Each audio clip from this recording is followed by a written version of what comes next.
Today's interview is nothing short of significant. I am sitting down with one of my new friends who was thrown into the spotlight in 2023 when he uncovered, along with the rest of the world, horrific truths about his wife. If you've seen the 3-part documentary on Hulu, The Devil in the Family, The Fall of Ruby Franke, you know exactly what I mean. This is the ICU podcast, and today's guest is Kevin Franke. After 5 days of streaming on Hulu, they reported that it had more than 7.9 million views, which made it the most watched documentary series in the history of Hulu. An interesting moment also to recognize just, first of all, how much we need each other, and also that you don't know who's struggling. Mm-hmm. And there's just such a need for community. To say that my universe collapsed around me in the matter of a few hours is probably an understatement. So you asked a question about people who rose to the occasion. People that I had hurt because I cut them off. I said, "You're lying to me. I'm not going to listen to you. I'm going to believe my wife and my therapist instead of you." That amazed me was how easily, and they didn't care. They rushed to my aid. They just brought boxes of pizza. One of them got to work fixing the thermostat. One of them got to work sweeping the floor. One of them got to work straightening up my bedroom and cleaning off the bed so I could sleep. I hadn't slept for 4 days. No questions asked, no explanations demanded, none of that. And not you owe me an apology, you owe me No, there was nothing but genuine Christian love and service. I was going to say, I don't know if I've ever heard a better religion in action. This is what it looks like. That's what forgiveness looks like. And it doesn't mean that we didn't talk about those things later. It was just not the time. But there were certainly questions that needed to be addressed and things that we needed to talk about, and we did when the time was right. I had lost 25% of my body weight. Is happening, or I don't know how this is going to work out. I just know that God does, and He's all powerful, and He's all knowing, and He loves me, and that's all I needed to know. I think the most important thing that you could do is to seek out that loving God and just feel how He feels about you. That, more than anything, will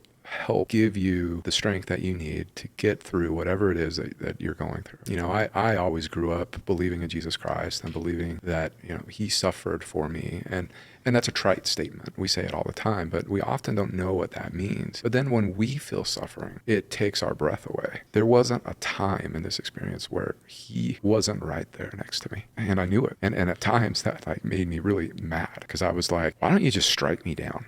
Like, why don't you just hit me with lightning right now in my suffering? Like, there's nothing worth living for at this point. Mm-hmm. And I know a lot of people know that feeling. Mm-hmm. And then they wake up the next day and they're just like, ugh. And for me, I was like, God, really? Coward? Coward? Since that moment, day after day, just trying to listen to that feeling. And whatever I feel it, I do it. And little by little, it's just amazing. That raging river has become more and more and more calm. And I start to look around at the scenery, and I am free. I am free of the gaslighting and the abuse that I didn't even know I was in. I'm free. And I didn't even know I needed to be delivered from it. But He did. If I have a parting thought, anybody out there feels or relates to that feeling of you're drowning. He doesn't sit and watch all of us suffer and just be like, like a dad sitting up, cheering his kid on at a game or something, like, come on, you can do this. He is right in the middle of it with you, every step of the way, hurting right with you. That is a God of love. It's a beautiful, precious gift. It's priceless. That's how God was with me. There was my real moments where I just took it out on Him. And, I never feared being blasphemous. I never feared any of that. In fact, I wanted Him to hit me with lightning. Right. Yeah. And He never did.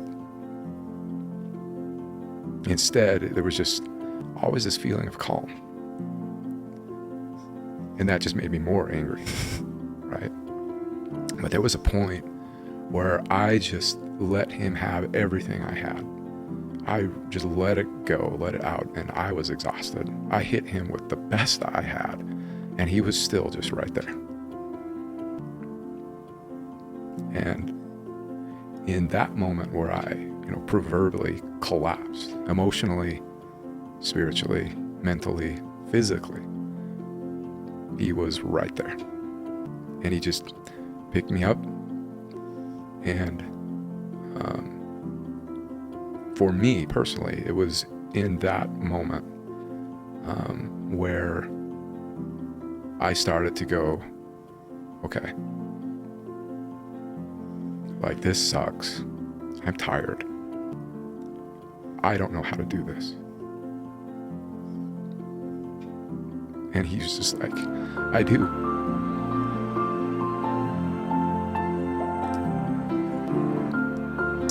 And he did. And he does.